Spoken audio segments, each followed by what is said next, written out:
சாய் பக்தர்களுக்கு என் அன்பு வணக்கங்கள். ஓம் சாய்ராம். என் அன்பு குழந்தையே, நீ வேண்டும் என்று காத்திருக்கும் உன் அன்பு எங்கு இருக்கிறது என்றும், இப்பொழுது உன் துணையின் மனதில் யார் மீது அன்பு இருக்கிறது என்று உன்னிடம் தெளிவாக பேச நான் வந்துள்ளேன். என் அன்பு குழந்தையே, உன் இல்லத்திலும் உன் உள்ளத்திலும் இப்பொழுது வெறுமை மட்டுமே இருந்து கொண்டிருக்கிறது. என் துணை என்னோடு சேர்ந்தால் என் இல்லமும் உள்ளமும் மகிழும் என்று என்னிடம் கேட்டுக்கொண்டிருக்கின்றாய். உன் கண்ணீரை என்னால் காண முடியாமல் இதற்கு உண்டான வேலையை நான் இறங்கினேன். இப்பொழுது உன் துணையின் மனதை அறியலாம் என்று நானும் சென்றேன். ஆனால் உன் துணையோ அந்த நிலையில் இருந்து மாறாமல் இன்னும் பழைய நிலையிலேயே தான் இருந்து கொண்டிருக்கிறார். சற்று கூட எந்த மாற்றமும் இல்லாமல் இன்னும் அதே போல்தான் உலவிக் கொண்டும் இருக்கின்றார். மனதை ஒருநிலைப்படுத்தாமல் தான் மனதை அலைப்பாய விட்டு உன் நினைவு வந்தாலும் அதை மதிக்காமல் சென்று விடுகிறார்.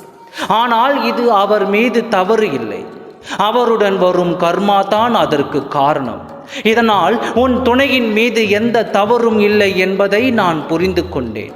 காலம் சரியாக இருந்தால் புத்தியும் சரியாகத்தான் இருக்கும். ஆனால் காலம் தவறான வழியில் இருந்து கொண்டு போகிறது. இதனால் உன் துணையின் மீது கோபப்படுவதற்கு எந்த ஒரு செயலும் இல்லை. இதை சீக்கிரமாக மாற்ற வேண்டும். உன் துணையின் கர்மாக்கள் சீக்கிரமாக கரைய வேண்டும். உன் துணையின் காலங்கள் சீக்கிரமாக மாற்றம் அடைய வேண்டும் என்று நான் இப்பொழுது முடிவு எடுத்துள்ளேன். உன் துணையின் அன்பும் நீ உயிராக நினைக்கும் உன் துணையின் மனது இப்பொழுது என்ன இருக்கிறது என்று நான் சொல்லவா? கர்மாவின் காரணங்களால் இப்பொழுது உன் துணையின் மனது அலைப்பாய்ந்து கொண்டே இருக்கிறது. உன்னை பிரிந்து காலங்கள் ஆகிவிட்டன.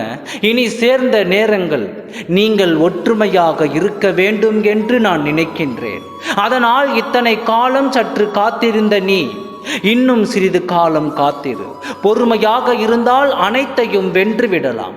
உன் துணையின் எண்ணமும் உன் துணையின் மனதும் உன் துணையின் பாசம் உன் துணையின் விருப்பம் பற்றி நீ கவலைப்பட வேண்டாம்.